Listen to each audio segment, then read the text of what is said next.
नमस्कार।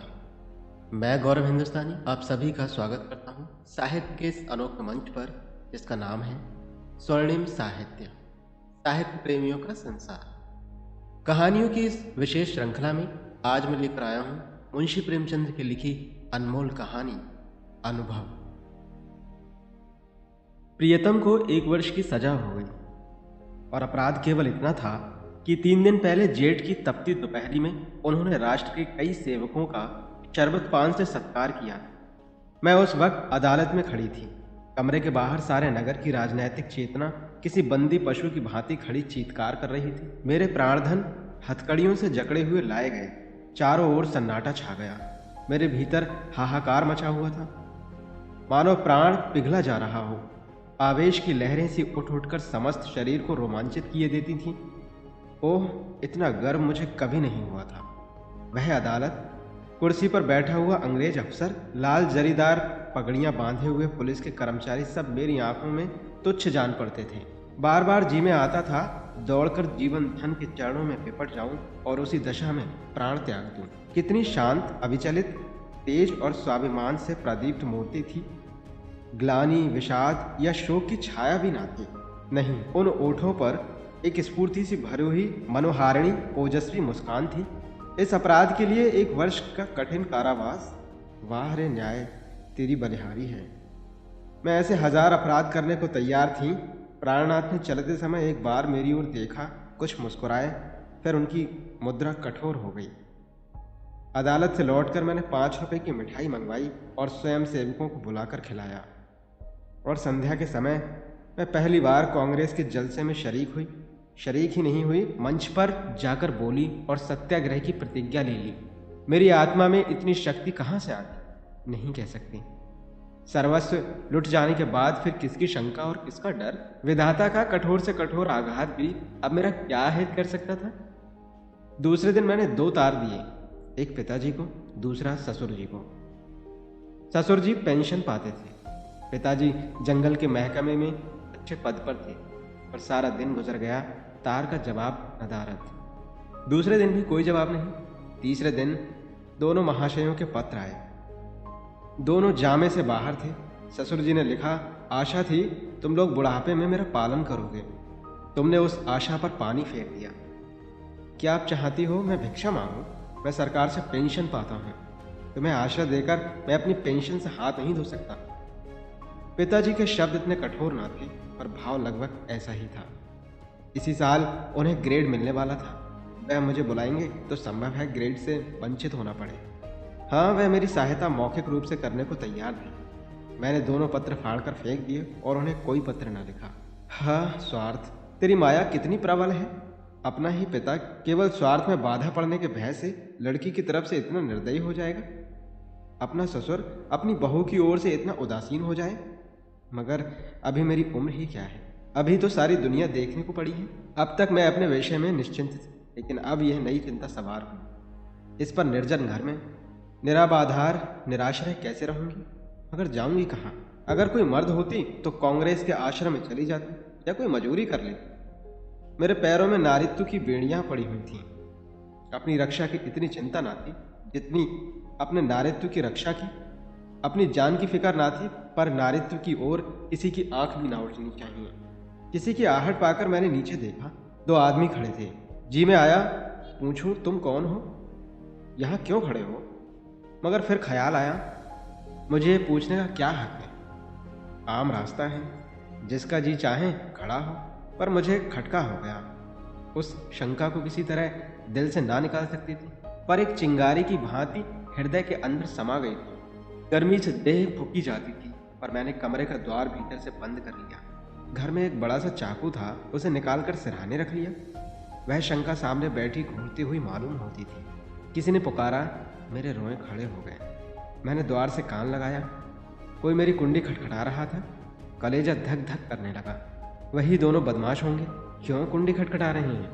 मुझसे क्या काम है? मुझे झुंझलाहट आ गई। मैंने द्वार खोला और छज्जे पर खड़ी होकर जोर से बोली, कौन कुंडी खटखटा रहा है? आवाज़ सुनकर मेरी शंका शांत हो गई।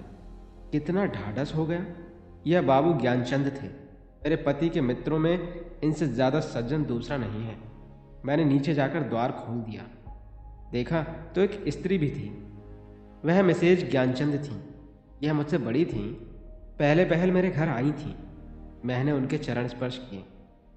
हमारे वहाँ मित्रता मर्दों ही तक रहती है, औरतों तक नहीं जाने पाती। दोनों जने ऊपर आए। ज्ञान बाबू एक स्कूल में मास्टर हैं, बड़े ही उदार, विद्वान, निष्कपट। पर आज मुझे मालूम हुआ कि उनकी पथ प्रदर्शिका उनकी स्त्री हैं। वह दोहरे बदन की प्रतिभाशाली महिला थी। चेहरे पर ऐसा रौब था मानो कोई रानी हो। सिर से पांव तक गहनों से लदी हुई। मुख सुंदर ना होने पर भी आकर्षक था। शायद मैं उन्हें कहीं और देखती तो मुंह फेर लेती। गर्व की सजीव प्रतिमा थी। वह बाहर जितनी कठोर, भीतर उतनी ही दयालु। घर कोई पत्र लिखा? यह प्रश्न उन्होंने कुछ हिचकते हुए किया। मैंने कहा, हाँ लिखा था। कोई लेने आ रहा है? जी नहीं। ना पिताजी अपने पास रखना चाहते हैं, ना ससुर जी। तो फिर क्या? अभी तो यहीं पड़ी हूँ। तो मेरे घर क्यों नहीं चलती? अकेले तो इस घर में मैं ना रहने दूंगी। खुफिया के 2 आदमी इस वक्त भी डटे हुए हैं। मैं पहले ही समझ गई थी दोनों खुफिया के आदमी होंगे। ज्ञान बाबू ने पत्नी की ओर देखकर मानो उसकी आज्ञा से कहा, तो मैं जाकर तांगा लाऊं? देवी जी ने इस तरह देखा मानो कह रही हो, क्या अभी तुम यहीं खड़े हो? मास्टर साहब चुपके से द्वार की ओर चले। ठहरो। देवी जी बोली, कै तांगे लाओगे? कै? मास्टर साहब घबरा गए। हाँ कै। एक तांगे पर 3 सवारियां ही बैठेंगी। संदूक, बिछावन, बर्तन भाड़े क्या मेरे सिर पर जाएंगे? तो 2 लेता आऊँगा। मास्टर साहब डरते डरते बोले, एक तांगे में कितना सामान भर दोगे? तो 3 लेता हूँ। अरे तो जाओगे भी? जरा सी बात के लिए घंटा भर लगा दिया। मैं कुछ कहने ना पाई थी कि ज्ञान बाबू चल दिए। मैंने सकचाते हुए कहा, बहन तुम्हें मेरे जाने से कष्ट होगा? और देवी जी ने तीक्ष्ण स्वर में कहा, हाँ होगा तो अवश्य। तुम दोनों जून में 2-3 पाव भर आटा खाओगी, कमरे के एक कोने में अड्डा जमा लोगी, सिर में आने का तेल डालोगी। यह क्या थोड़ा कष्ट है? मैंने झेपते हुए कहा, अब तो बना रही है। देवी जी ने सदै भाव से मेरा कंधा पकड़कर कहा, जब तुम्हारे बाबूजी लौट आवे तो मुझे भी अपने घर मेहमान रख लेना। मेरा घाटा पूरा हो जाएगा। अब तो राजी हुई। चलो असबाब बांधो, खाट वाट कल मंगवा लेंगे। मैंने ऐसी सदै उदार मीठी बातें करने वाली स्त्री नहीं देखी। मैं उनकी छोटी बहन होती तो भी शायद इससे अच्छी तरह ना रखती। चिंता या क्रोध को तो जैसे उन्होंने जीत लिया हो। सदैव उनके मुख पर मधुर विनोद खेला करता था। कोई लड़का वाला ना था, पर मैंने उन्हें कभी दुखी नहीं देखा। ऊपर के काम के लिए लौंडा रख लिया था, भीतर का सारा काम खुद करते हैं। इतना कम खाकर और इतनी मेहनत करके वह कैसे इतनी हृष्ट-पुष्ट थी, मैं नहीं कह सकती। विश्राम तो जैसे उनके भाग्य में ही नहीं लिखा था। जेठ की दोपहरी में भी ना लेटती थी, हाँ मुझे कुछ ना करने देती। उस पर जब देखो कुछ खिलाने को सिर पर सवार। मुझे यहाँ बस यही एक तकलीफ थी। मगर 8 ही दिन गुजरे थे।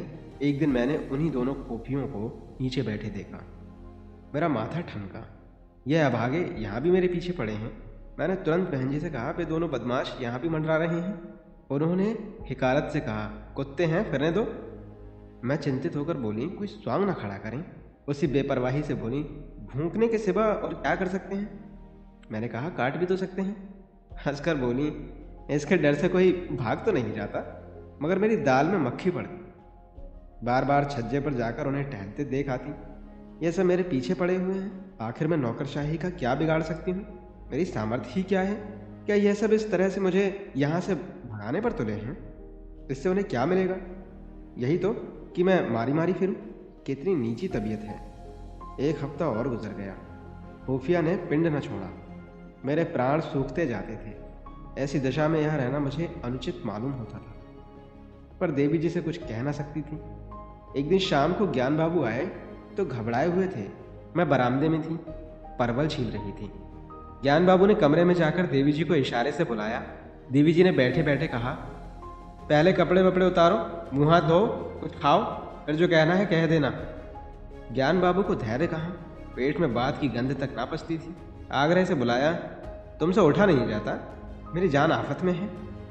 देवी ने बैठे बैठे कहा, तो कहते क्यों नहीं, क्या कहना है? यहाँ आओ। क्या यहाँ कोई और बैठा हुआ है? मैं वहाँ से चली। बहन ने मेरा हाथ पकड़ लिया।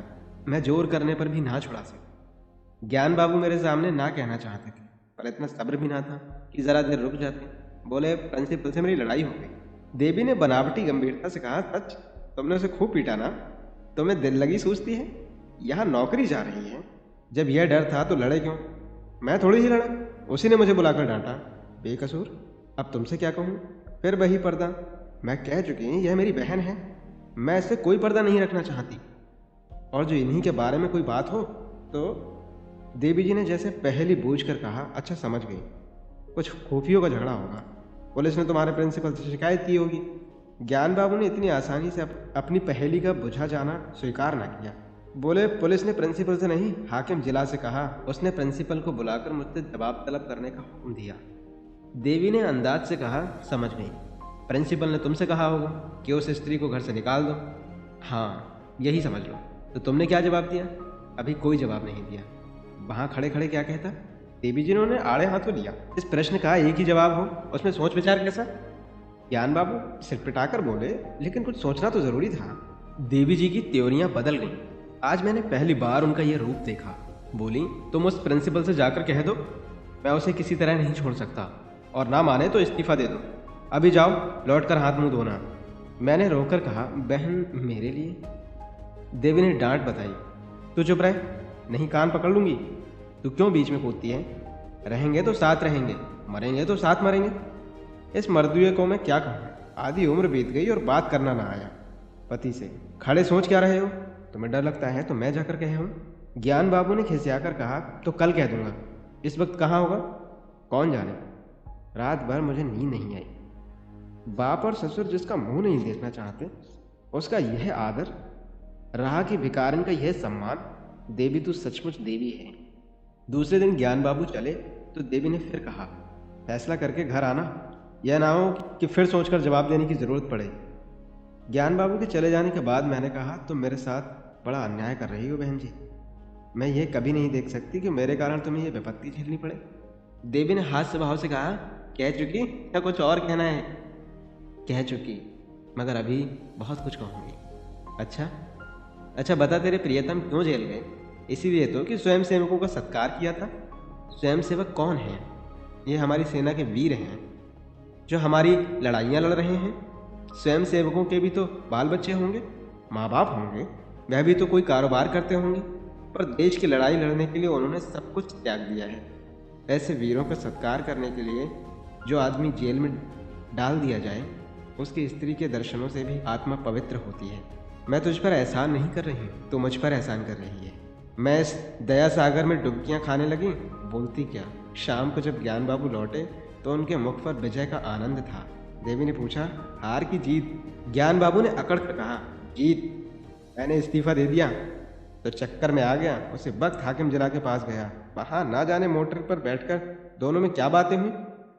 लौटकर मुझसे बोला, आप पॉलिटिकल जलसों में तो नहीं जाते? मैंने कहा, अभी भूल कर भी नहीं। कांग्रेस के मेंबर तो नहीं है? मैंने कहा, मेंबर क्या, मेंबर का दोस्त भी नहीं। कांग्रेस फंड में चंदा तो नहीं देते? मैंने कहा, कानी कौड़ी भी कभी नहीं देता।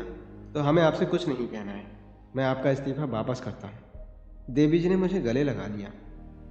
बस यही थी हमारी आज की कहानी, अनुभव। मुंशी प्रेमचंद की रोचक कहानियाँ सुनने के लिए स्वर्णिम साहित्य के इस अनोखे चैनल को सब्सक्राइब कीजिए। नई कहानियों के नोटिफिकेशन प्राप्त करने के लिए बेल आइकन दबाना ना भूलें। मुंशी जी की कहानी पर अपने कमेंट्स के माध्यम से प्रतिक्रियाएं देते रहिएगा।